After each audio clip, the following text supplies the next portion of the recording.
Great Debaters Contest is brought to you by Safaricom M-Pesa.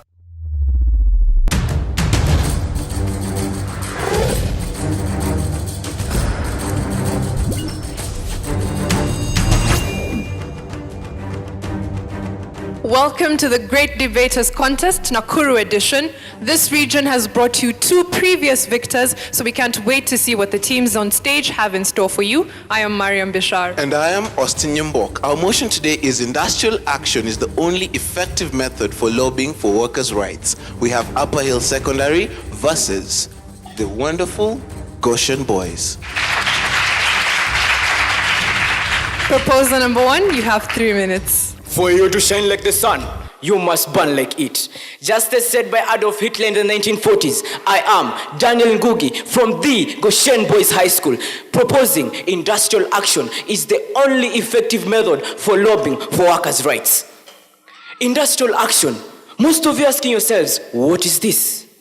Industrial action. This is an impact or an act taken by workers, either by stopping to work to protest for something or against something. Only is used there. Only says there is no other method rather than that. Lobbying, this is to influence or persuade the government or a politician to change a state of law or oppose it. My first point is, first of all, what is to shine? To shine, this is getting what you desire. This is to get what is rightfully yours. Right, we cannot get to the sun, right? So if we cannot get to the sun, what is this?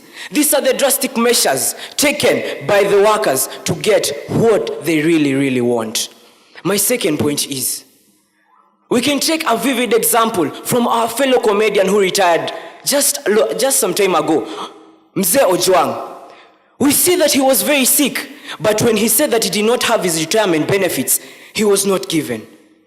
But what we see, through this industrial action, we see that Sonko intervened and paid for his hospital bills, which led to what? Now we can see that the comedians in Kenya are being paid a lot during the retirement benefits. A wise man once told me, it is only by the stop of a drum you'll notice its musicality. It is only when this employee stops working in your farm, that is when you'll realize the essence and importance of this person. You're there as a worker. You're asking for a leave, but your employer tells you, no, go back and work. You're there asking for advance payment. I have a child who's sick in hospital. I need to pay his hospital bill. It's increasing and increasing by the day he's admitted. I have a child, a newborn baby as a lady. I need to go and fend for him. Where will I get the finances for buying his napkins? Where? And you cannot steal, right? If you cannot steal, what will you do? You need these expenses. So, what am I saying? There's one song by Bob Marley who sang, stand up, rise up, stand up for your rights. Yes, he said that you should stand up for your rights. As you know, teamwork works. Teamwork itself, when you stand tall, they will see that you have action and you can take. For right now, industrial action is the only effective method which will be appropriate. Thank you. Opposition, you have 3 minutes for your opening remarks. Peter Chwenya from Upperhill Secondary School.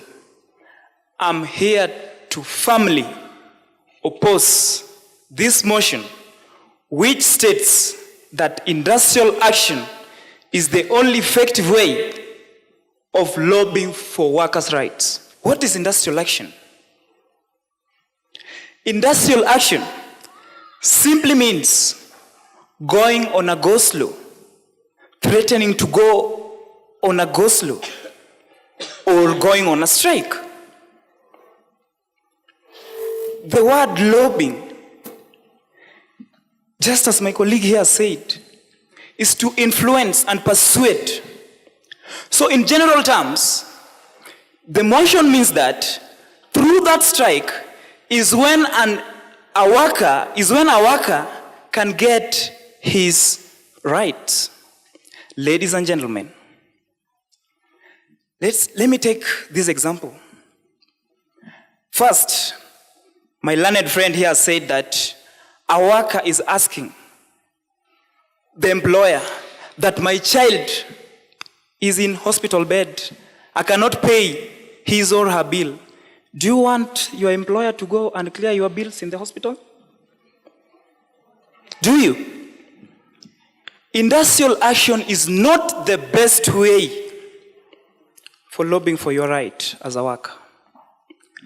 Point number 1. Some of the workers, these workers whom protest, go on strike, have been arrested and fired, especially during the strike. Let me take, for example, your employer is telling you that there's no need of going on strike. I'll meet your demands. Then you say, no, I'm going. If I were the employer, will I employ you another time? I will say, you did not respect my commands. Go look for somewhere. And if in the other place where you get employed, is that the best way to behave? Industrial action is not the best. Point number 2. Some of these workers' leaders have really suffered in the hands of the fellow workers. For example, the teachers, let me take example of the teachers. Some have really beaten up their heads, beaten them up thoroughly, just because they forwarded their names to the employer, that is the TSC, that they did not report for work when the TSC said, report for work or not unless you will be fired. Ladies and gentlemen, industrial action is not the best. I may urge my fellow friends, the proposers, let us come together and oppose this motion. Thank you very much. We'll now hear rebuttals. Proposers, you have 3 minutes. My name is David Kihara from the proposing side, also from Goshen High School. First of all, let me appreciate my colleagues on the other side. First of all, they have noted that for real, we have learned guys on the other side. And another thing that I want to tell them is that there is no way, under no circumstance, under no instance, that we should say that industrial action should not be taken. Let's take, for instance, there is this employer who is so much oppressing you, just as the song that I was being given, that we should stand up and stand for our rights. We are not living in the points of being oppressed anymore. We have got rights, not only rights, we have been given rights by the Constitution. That I must add. We have been given rights by our Constitution, such that if our rights are being infringed, we have got all the power, all the support to stand up and stand for our rights. That we must note. Another thing is that we should know that we should take advantage of the present moment. For yesterday is gone. And who knows whether tomorrow is ours.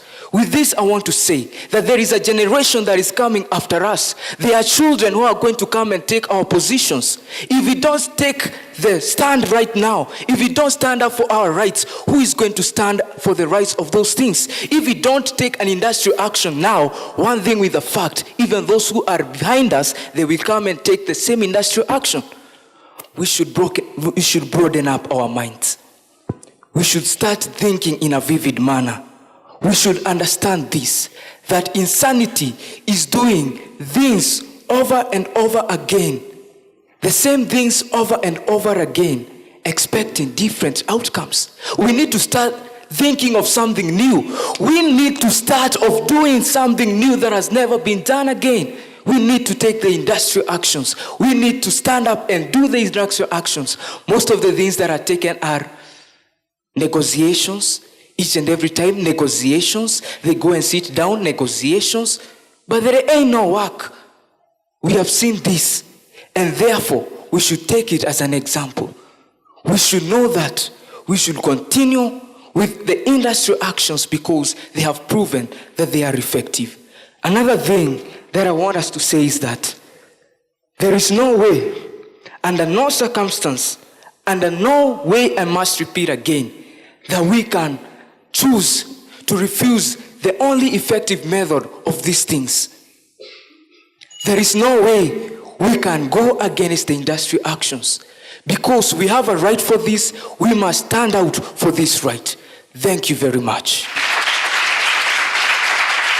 Opposition, you also have 3 minutes for your rebuttal. Small minds discuss people, medium minds discuss events, and big minds discuss ideas. So categorize our workers, like for instance, teachers and health workers. I'm Gladys Maraka from Upperhill Secondary School. My first point, it causes strain on the relationship between the employer and the employees, because it is an extreme approach that pushes the employer to the wall, such that the employer makes realistic decisions. Point number 2, striking leads to the government or the employer to make unrealistic decisions. Like for instance, in 1991, the teachers were being promised to be given better working conditions and also for salary increment. And up to date, 28th June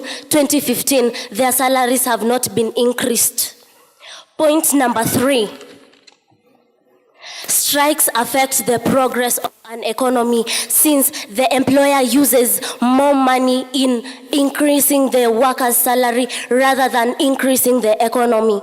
Point number 4. It affects the image of the organization, such that the people lose faith in getting involved with the organization. Like for instance, people choosing to take their students in private schools rather than in public schools where strikes are prevalent. So I'm urging my proposers to join hands with us and oppose the motion that says industrial action is the only effective way for lobbying for workers' rights. Thank you.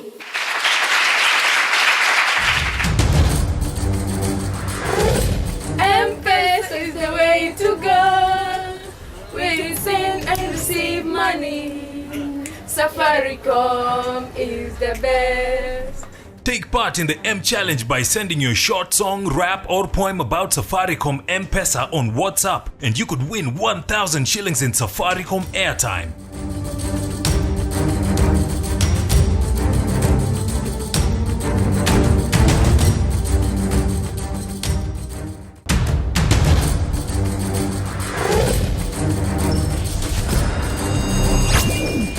The proposers have been asked, what remedy do they offer for people who get injured or even die during strikes? And the opposition have been asked, if not industrial action, what other ways do they have to solve crises such as poor pay? We have them respond to the questions now. Proposer number 3, you have 3 minutes. I go by the name Paul Wenena, and I'm here to answer Yvonne's question from Nakuru Girls. It's a tricky question, and I guess I have to loosen the tie. But actually, we are here to enlighten one another, right? So, you've asked what remedy can be given to the people who lose their lives while taking the industrial action. But here's what you're supposed to think or reason. First of all, the Mau Mau fighters back, they lost many lives.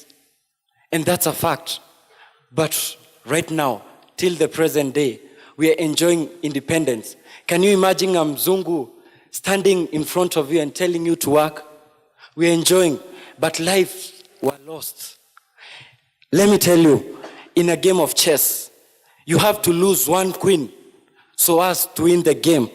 So, the remedy that will be the best and that will be suitable, it's by employers themselves hearing our cry and rising or giving us a better salary or better working condition.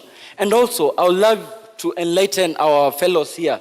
One thing you're supposed to understand is that by saying an industrial action, it doesn't mean going out and committing crimes and being so violent and taking riots. Industrial action, it might involve sittings, it might also involve go-slows. So it's until we take, after all, we have the backup from the wise men who said that actions are louder than words.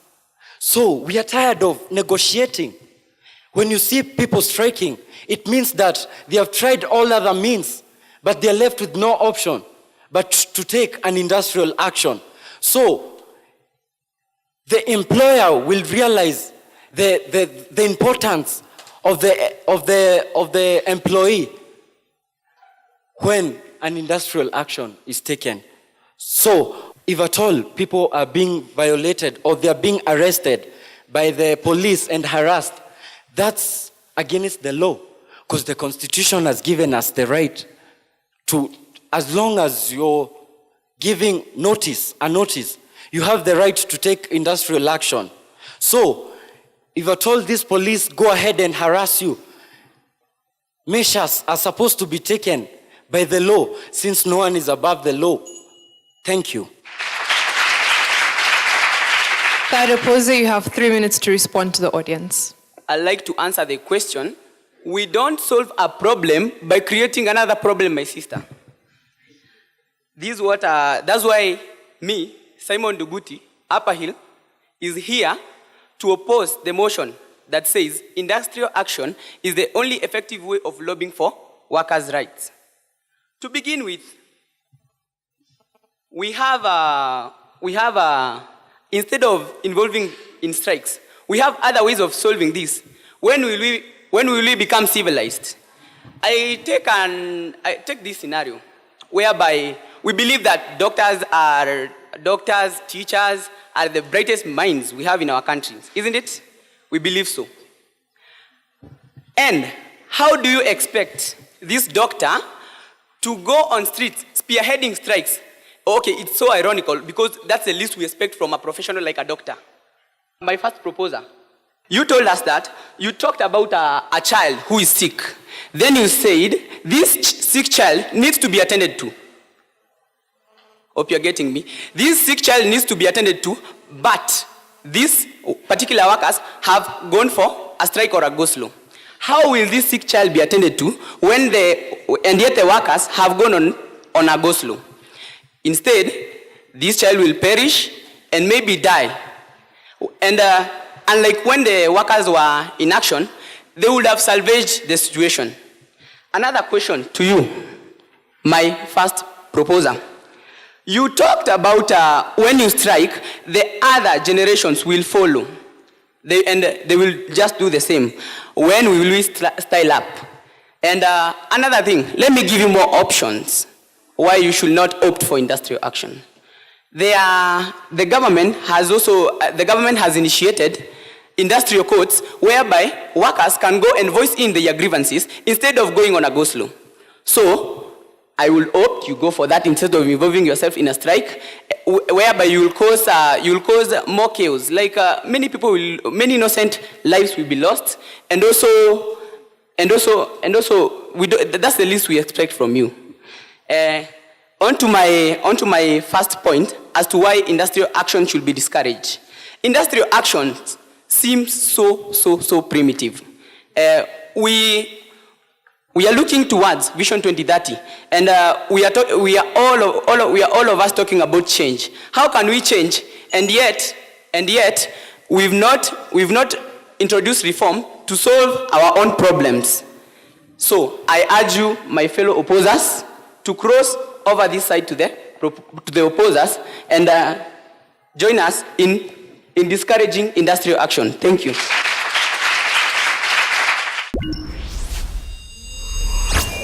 We'll now hear closing statements. Proposers, you have 1 minute. Yes, it's a what if. First of all, I would like to answer my fellow opposer.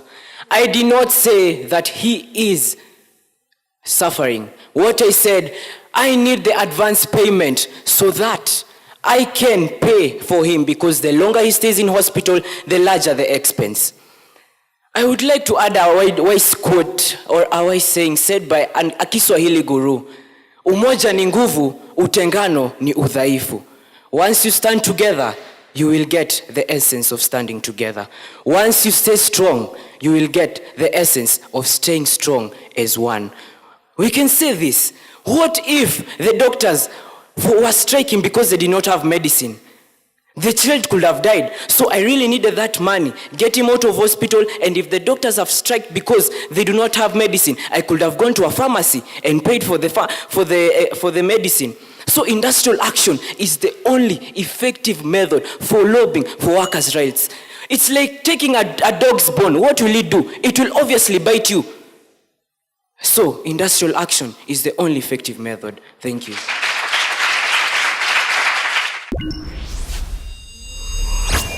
Opposition, you also have a minute for your final submission. Thank you very much. May I once more refer to my friend here as a learned friend? If you say that you did not say that the child is suffering, what is the child undergoing while in hospital? Ladies and gentlemen, I want to take this opportunity once more to tell you that when we take industrial action, first, to add on our points, it is a wastage of time. It is a wastage of time to students who are in school, especially when teachers go on strike, when doctors go on strike, and lastly, with due respect to other religions, I would like to urge my good friends who are proposing this motion and others. In the book of Isaiah, chapter 1, verse 18, it says, "Come, let us reason together, says the Lord," as well as the opposers. Thank you very much.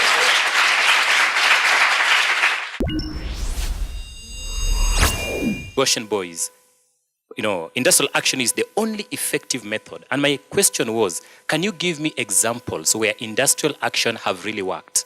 Examples of organizations, examples of countries, where this method has worked, and convince your listeners that, look here, this has worked. If we are going to take it home, if we are going to embrace it, then it's going to work in our country. The truth is we are passionate, we are vocal, but at some point we miss the point. David, you're a good debater, but you argue in a circle. Listening to you the first minute, the second minute, the third minute is the same point that you're repeating over and over. So try to build a case and progress. And I think this was because we did not research. We did not really take a lot of our time studying the motion. Upperhill, Peter, thankfully, with us getting lost on industrial action, you came in and gave us a good definition of the term industrial action. I wish you'd have stuck to that, all of you. You defined it, but I don't know what happened as you went on. I'm glad that you presented your facts with clarity and precision. In future, learn to use shorter sentences. That way, you had many ideas, but because of time, you were not able because your sentences are too long. Have short sentences and you can say a lot more. Gladys, make the rebuttal a bit more exciting, forceful, Yeah, make it a bit more exciting. You need more passion. And you had a bit of more time, but you quickly finished. Simon, strong voice, good use of humor. Sometimes it's good to make us laugh, yeah? Wacheni sura za kazi. Smile, make us laugh a bit. Yes. Fight back, however, bring in also your own strong points as well. All right, good job, guys. Goshen boys, the judges awarded you with 64%. Please give them a round of applause, audience. Upperhill Secondary, their opponents, the judges awarded you 59%. Give them a hand as well. We appreciate the two teams for such an outstanding effort, and we'd like to send our gratitude to Safaricom M-Pesa and KBC Channel 1, urging our members of the audience and those at home to follow us on Twitter at Great Debaters EA. This is Austin Nyambok. And I am Mariam Bishar. We'll see you next time.